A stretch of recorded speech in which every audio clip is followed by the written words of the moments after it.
civics as being something that's important for our students to learn, whether it's empowering parents through the ability to exercise parental choice, and whether it means really supporting good teachers and making sure we can recruit and retain really high quality teachers so that our students have great leadership in the classroom. And since I've been governor, we've increased funding by over $2 billion to raise teacher salaries in the state of Florida. One of the things we wanted to do, because you hear a lot, you hear a little bit more of it now, but we recognized this many years ago, the ability to attract people and fill positions. So you'll hear people talk about there's a nationwide shortage of teachers. I can tell you, and the nationwide average is 3 vacancies for every school. Florida is 1.6 vacancies for every school. So we're below the national average because we put a lot of emphasis on it. And one of the things we did is he said, you know, people they go to college, some of them may have loans. You shouldn't have loans if you go to a state university here because we have very low tuition. But in others, you may have loans. So you got to figure out, okay, what are your options? And going into teaching, not that you do it for the money, but you want to make that as attractive as possible. So we worked hard to raise the average minimum salary across the state of Florida. It was basically not even $40,000 when I became governor, and now with the recent increases we did in this current year's budget, it's going to be over $48,000 today as the average minimum salary across the state. And of course, there are parts of the state where it's higher than that, particularly areas where the cost of living is higher. There's some that are lower than that at a much lower cost of living, but that's the average, and that's been a lot of emphasis to be able to do that.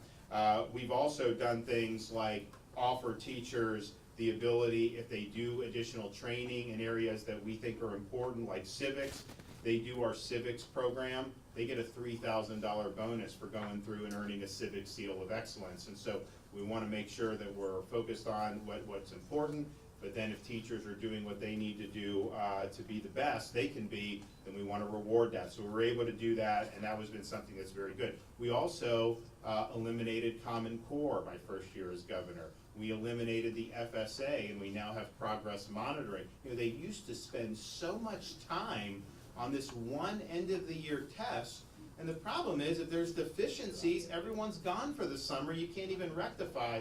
So our progress monitoring evaluates students periodically throughout the school year. It's not as voluminous, it's more targeted, it's quicker, but it gives parents, teachers, and students feedback so that they're able to make adjustments as need be on a case-by-case basis. And so this is the first, last year was the last year of FSA. This is first year progress monitoring, and I think it's going to be something that's going to be very, very good. And I know a lot of teachers were very, very excited. We wanted to make sure that we continue the momentum on teacher compensation. One of the things that I did working with the legislature is, you know, Florida funds education. We have an education financing program. A lot of money gets sent down to the school districts, and then they figure out kind of how they want to do it. So you could increase education funding, doesn't mean they're going to raise teacher pay. They may use it for other things. And so what we said is, as part of our education funding in the state of Florida, we're going to create a special category of that funding that has to go to raise teacher salaries. So we created this provision in our budget in the Florida Education Finance Program. I think the first year was like $500 million that had to go for teacher salaries. At that time, it was an emphasis on raising the average minimum, with the remaining going to teacher salaries across the board, how the districts wanted to do it. Now, we're in a position where in our budget we will have, and we'll work with the legislature to take that money that has to go to increase teacher salaries.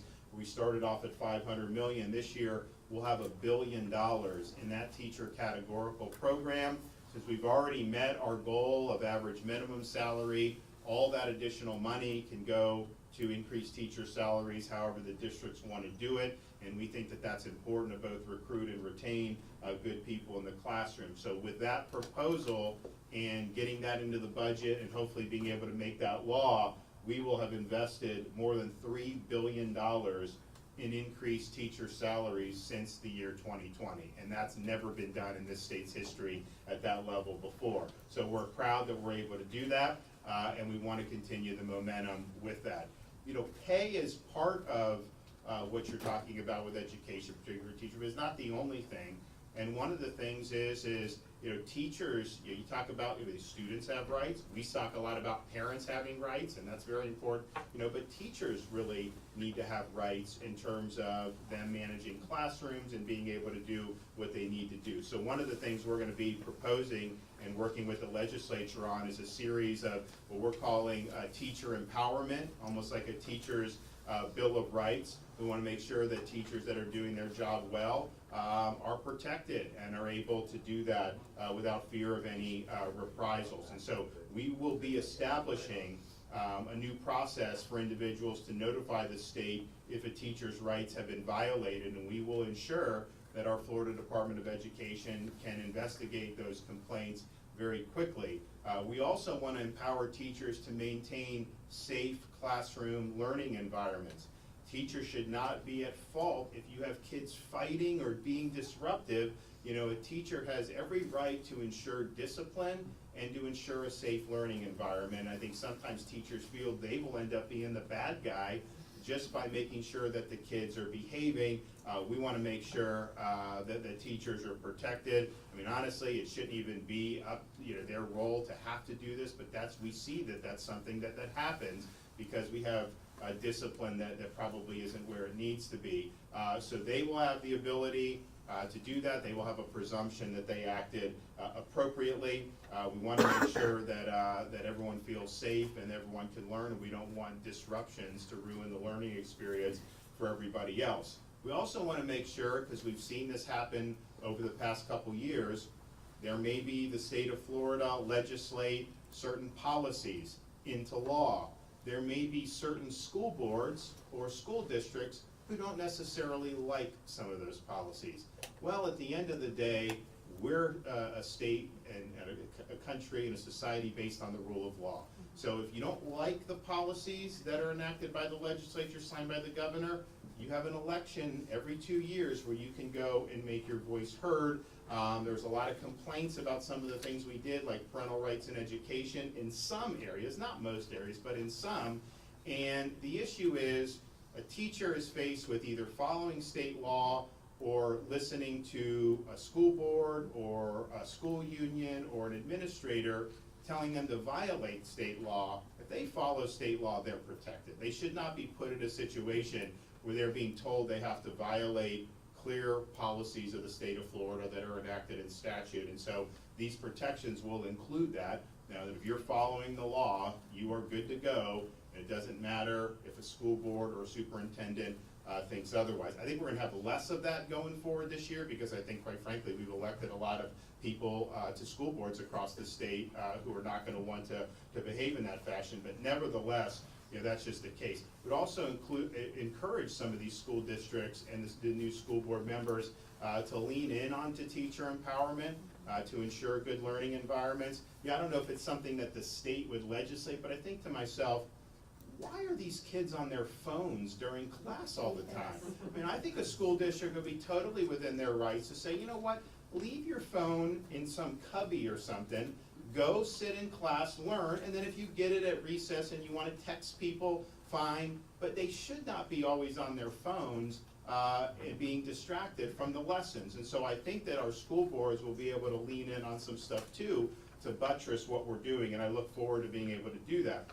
We also are going to be advancing proposals to make sure that teachers' paychecks are protected. They are not going to have, if we do these reforms, automatic deduction for school union dues. That's your choice. If you want to do it, you know, send money, that's fine. But to have it automatically deducted when you sign an authorization form, they don't even tell you how much is being deducted, you know, that's not right. So we want more transparency into how that is done, and we believe that a school union has a responsibility to notify the members of the costs of membership. We also believe that you should not have the school be a focus of school union politics and politicking and handing out literature and doing all that stuff. You do that on your own time, not on the public's time.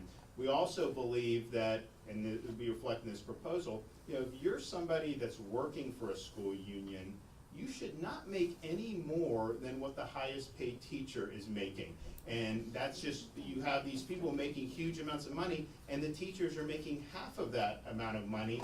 How is that fair? How is that something that makes sense? And so having partisan groups basically get special privileges for deductions and all these other stuff, you know, that doesn't work. And so I think this will be a huge, huge boon for transparency and efficiency in our school system. We also are looking at school boards for reform. So we did do the 12-year school board term limits. I think it should be 8-year term limits. I mean, the fact of the matter is you get in there, you have ideas, 8 years is enough to get your ideas in and to see some of the successes or maybe things you may need to change. Some of the people that are there, when you get in there for 20 years, you become entrenched. And so I'm a big believer in term limits across the board. I think we need it for Congress.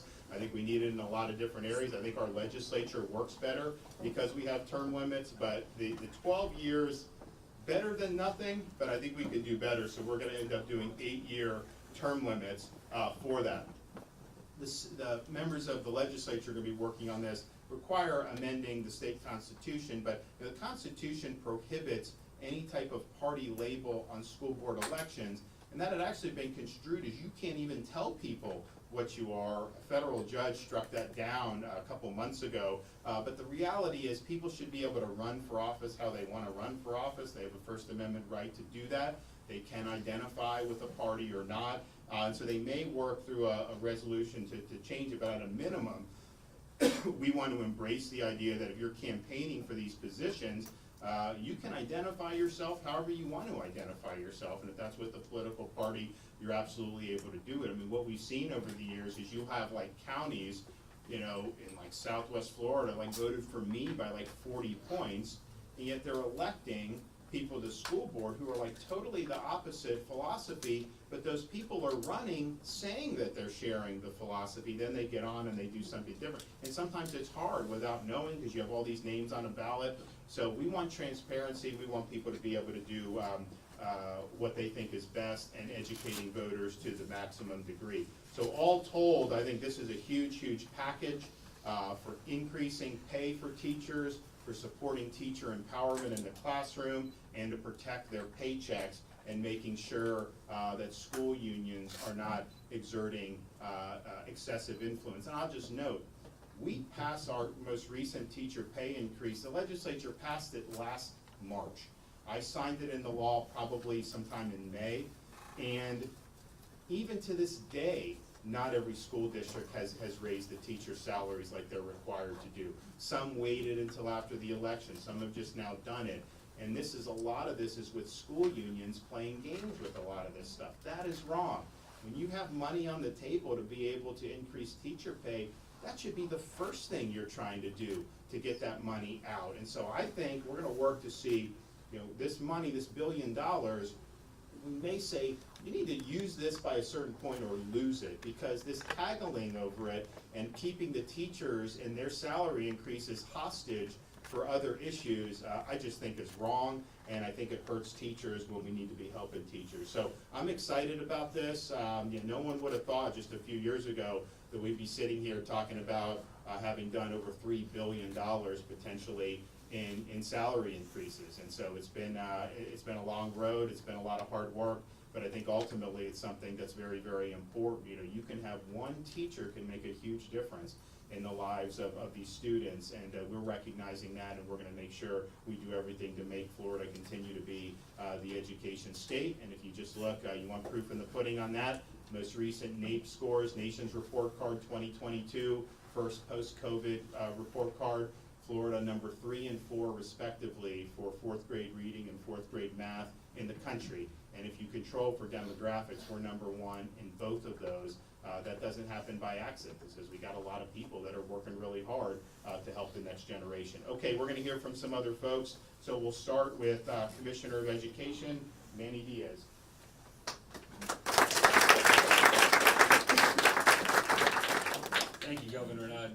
I'm unfortunate to serve in this position, and we're all lucky to live in the state of Florida with the actual education governor, Governor Ron DeSantis. Thank you, Governor, for all you've done. But this is amazing when we're talking about a $1 billion investment directly for teachers' salaries. I mean, before the governor got into the office, this didn't exist. The money just went down. Districts decided how to split it up.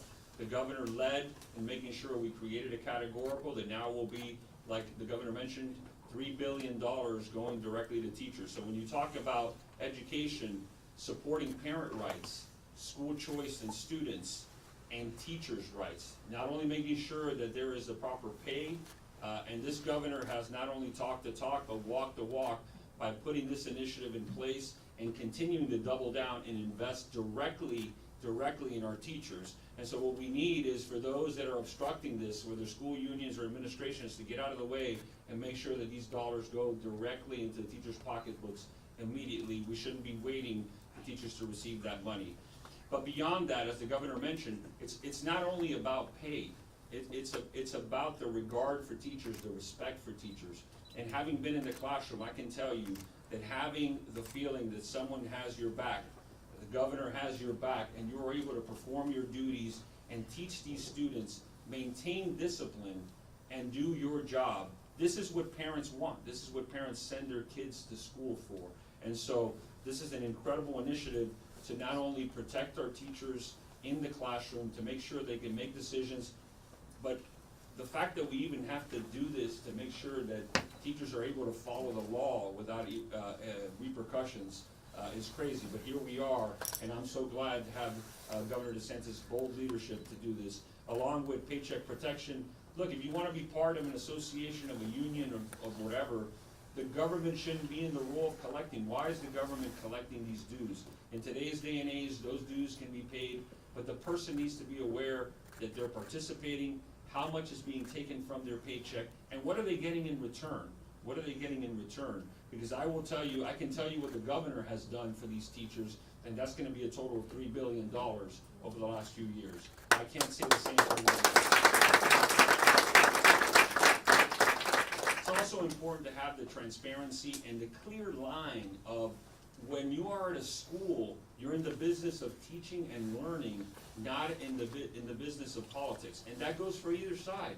All of that stuff should be kept out of the school building, and it should go back to teaching and learning. So I not only applaud and incredibly have support for this initiative, Governor, but I just want to highlight again that despite some of these myths and narratives, you're definitely the education governor, and you continue to lead. Thank you, Governor DeSantis. I'm so lucky to be in Florida. Okay, our Teacher of the Year, Melissa Ann Matt.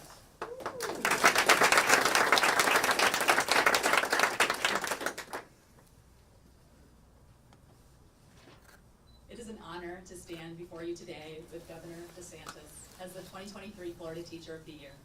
We are so fortunate to live in such an amazing state with a governor who truly prioritizes quality education. My journey here has been a very unique one, and it proves how Florida is top state for educators.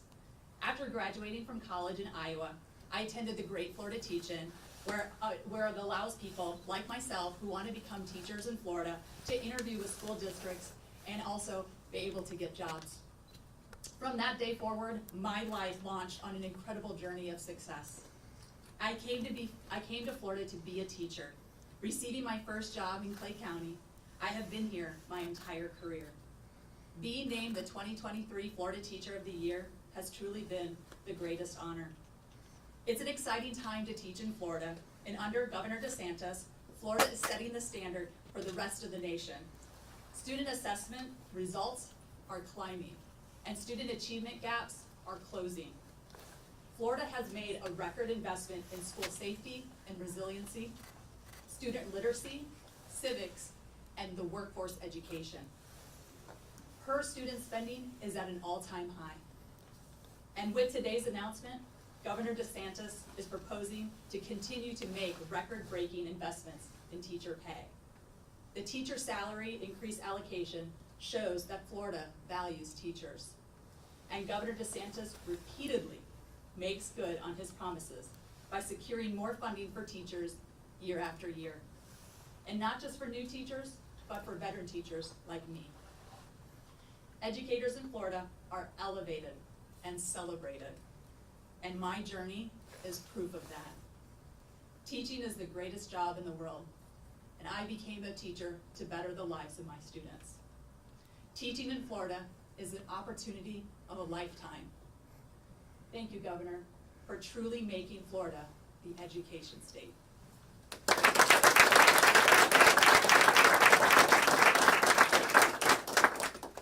Okay, we have another teacher from right here in Duval County, Ms. Hannigan. Thank you, Governor, for your commitment to public education, our teachers, and the kids that are underneath our care. My name is Leah Hannigan, and I'm a reading and math interventionist at Cornerstone Classical Academy, a charter school right here in Duval County. I have previously worked as an elementary school teacher for Duval County Public Schools since 2005. I became a teacher because I want to inspire children. I love seeing those aha moments on their faces when they grasp a concept and experience that academic success. Having witnessed many changes over the course of my career, I've realized more and more that teachers throughout our public school system are not always getting the appropriate support they need from district administration. What I experienced myself and what I've witnessed by my teaching colleagues was often the union and districts taking our crucial role of teaching and elevating our students, and then changing that role to that of political pawns for frankly many things that simply contradicted at times best educational practices. This has never been more clear than with the many challenges that we faced during the COVID-19 pandemic. During the pandemic, I was made to enforce objective policies that were not in the best interest of our students. Policies that directly contracted the law and contradicted what we knew as educators to be best. It put teachers in the middle of a political battle that made it more and more difficult for us to undertake our primary responsibilities as educators, which is educating the children. As a first grade teacher at the time of the pandemic, my 6 and 7-year-olds were made to socially distance in the classroom and even on the playground with zones. The district policy had me remove a couch and pillows from a reading nook in my classroom, as it would have prevented those young students from maintaining that 6 feet apart. Anyone who knows anything about small children knows that this is not going to work. They're not going to stay apart from each other, regardless of what we do as teachers. They're going to hug their friends. They're going to hug you. They're going to play and sit closely on the playground. And I felt like this policy went on for far too long. It wasn't rooted in what was actually best for students. Rather, it was politics and show. And it was left to the teachers to enforce those new COVID protocols or face reprimand. While despite the imperfect realities we were fighting, I know that other protocols had been more significant and detrimental effects in our classrooms. While teaching phonics, I had to wear a face shield or mask, or even at one time, both, that was required, while my young students as well had to be masked. I know they were being inhibited from learning because of district policies that was taking the flexibility away from the teachers and the parents, the ones that know them the best. These policies and lack of implicit support from our district drove me out of a public school classroom. I no longer had faith in my employer, that they had the best interest of students in mind. At my current charter school, I am free to choose to wear a mask or not wear a mask. Social distancing and quarantining of healthy children because of proximity are foreign terms, and my voice as an experienced educator is heard. There is a universal failure to support educators when we needed help the most. These protections are long overdue to ensure we are supported in what is doing right for our students. With these proposals from the governor, teachers are now being offered protections, and I'm so grateful that Governor DeSantis is defining those rights for educators. Thank you, Governor DeSantis, for standing up for us and ensuring we can be the best teachers possible so that every kid can get the education that they deserve.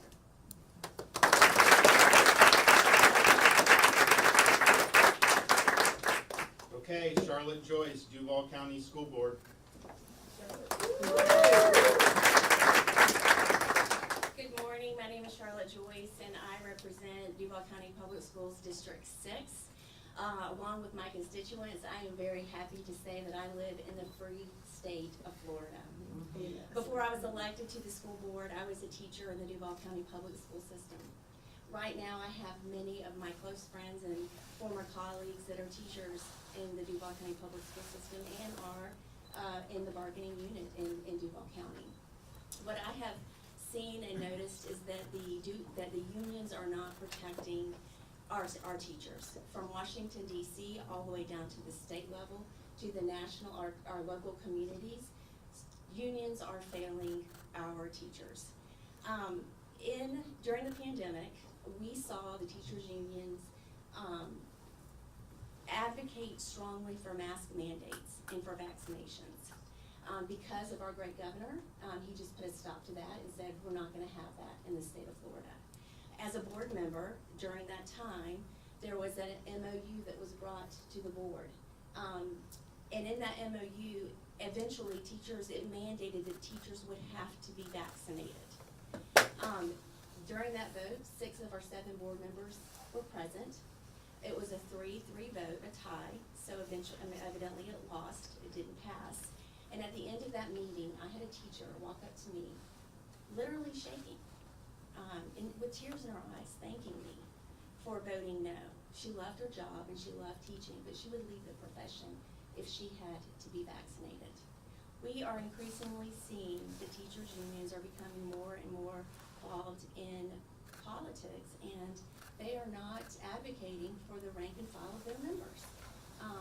This last election, we had over $100,000 from teacher union money put into a campaign against a former school board member who advocated strongly for mask mandates and vaccinations, and as chair initiated a lawsuit against the governor and his COVID-19 protections. Right now, currently, in the state of Florida, there are teachers who are due a salary increase, but because of teachers' unions, they haven't received them. Superintendents and school boards are being held hostage because we can't give the teachers the raises that they deserve. This is not just unfortunate, this is unacceptable. And as a former teacher, I want to thank you, Governor DeSantis, for protecting the rights and freedoms of our Florida teachers.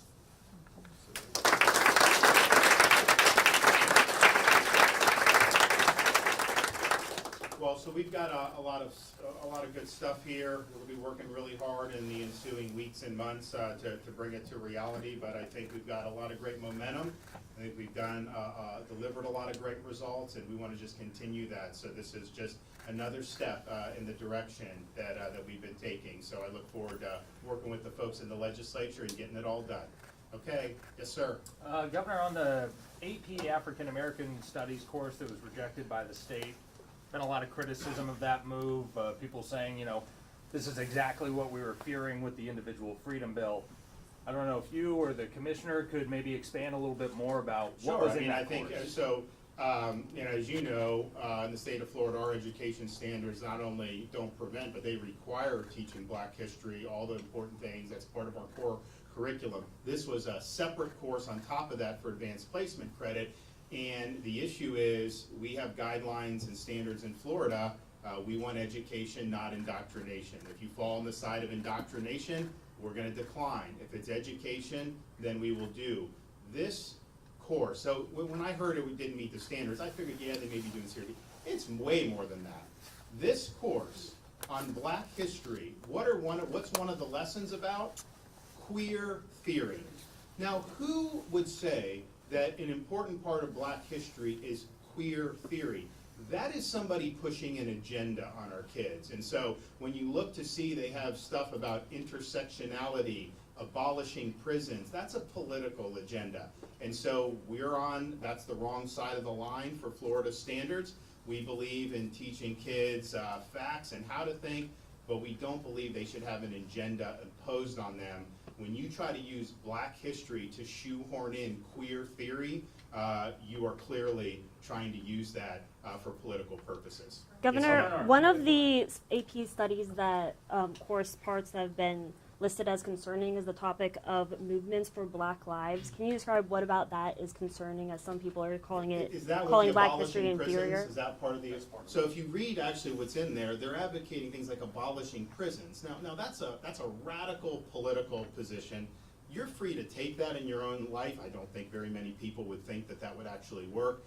But how is that being taught as fact to be able to do that? And I also think it's not fair to say that somehow abolishing prisons is somehow linked to like Black experience, that that's what Black people want. I don't think that's true at all. I think they want law and order, just like anybody else wants law and order. So that is more of ideology being used under the guise of history, and we want to do history. That's what our standards for black history are. It's just cut and dried history. You learn all the basics, you learn about the great figures, and I view it as American history. I don't view it as separate history. We have history in a lot of different shapes and sizes. People that have participated to make the country great, people that have stood up when it wasn't easy, and they all deserve to be taught. But abolishing prisons, being taught to high school kids as if that's somehow a fact, no, that's not appropriate. The Parental Rights and Education Act, which some people say is unfairly nicknamed Don't Say Gay. I've interviewed Floridians, and over the holidays I interviewed Texans and people from Ohio. And they're under the impression that the law applies to all schools and all grades. But when you read the bill says it only applies to not teach gender identity or sexual orientation from kindergarten to 3rd grade. And when I tell these people this, mostly even liberals agree. Oh yeah, if it's only elementary school, that's fair. But a lot of people are under the impression there's all grade levels, all Well, schools. look, no- So for the commissioner and you, do you feel this poor messaging from your office or from the legislature telling the people the real facts about the law so people don't get confused? I don't think it's poor messaging. I mean, I think you have corporate outlets, media outlets, who push agendas. And in Florida, everyone was very clear on it. I mean, some may not be, but I think the election results were a good determination that those narratives, those false narratives, were rejected by Floridians, because we've been getting them for years and years. Everything we do is a false narrative, and then a couple weeks later, months later, people just move on and like, yeah, what, the governor was right on that when he said that. So that's just kind of been the pattern. How corporate media projects this outside of our borders was just not something that was necessarily as pertinent to us as we're governing this state here. But I think that it's instructive to look at that element and then ask yourself, any of the stuff we're doing with the schools, you're talking about this AP course, if they're telling you something that seems like, wow, that seems a little off, do you think that they're telling you the full story, or do you think that they're trying to shade that in a way to advance their agenda? And I would say 9 times out of 10, they're shading it to try to advance whatever agenda they may have. And so that's just the nature of it, but we're gonna continue to do what's right. And I think one of the things people can count on me for is that if you're looking for me to stand up for you, I am not gonna be swayed by false media narratives. So people feel that that part of the reason why your office or legislature has not messaged this out clearly to the people is because you want to appeal to the crowd that are really, really anti-gay. It has nothing to do with that. First of all, having any sexual content in elementary school is inappropriate. It's wrong. And I think the gender ideology is something that is very problematic. When you have very young kids, and if you have a teacher saying, well, what gender would you like to be? No, that is not these are impressionable kids. You're trying to tell them that somehow they can just switch to be a different gender, so that's wrong. So I think some of it can be incredibly harmful, and but at the end of the day, it's not about individuals, adults, whatever. It's about, what are you teaching to very young kids? Should we be focusing on gender ideology, or should we be focusing on math and reading and all the things that are really, really important? And I think most people think we should be focusing on the latter, not the former. That's just the reality. And look, underlying all these kind of political back and forths on education, it's not just K-12, it's also higher ed. We see it. What is the purpose of our education system, whether it's an elementary school or whether it's a public university? Some say the purpose of it is to train students in a certain worldview, to use schools as an instrument of what they consider social justice and social change. There's others, which Florida believes, that it's really about education in the classical sense. It's about the pursuit of truth. It's about teaching kids how to think. It's about presenting facts to them and then letting them draw conclusions. And so there's a disagreement in our society about what the purpose is. I can tell you most universities in this country have gone in the direction of using education for ideology and for politics, and they've moved away from education in the classical sense. We believe in that education as a classical sense. We believe it can be liberating for people to go through that. And how tired is it to sit there and think that just imposing some rote talking points from whatever the political skirmishes of the day are, that is a lasting form of education. I don't think it is at all. But when you're talking about things that are larger issues that have enduring relevance, you know, those are things students will be able to carry with them for the rest of their lives. And so that's how we're approaching all of these issues. And I think if you start from that foundation, then something like gender ideology for a second grader, of course you wouldn't do that. That's political, that's an agenda, you know, that's not something that is really gonna stand the test of time. Okay, guys, thanks so much, take care.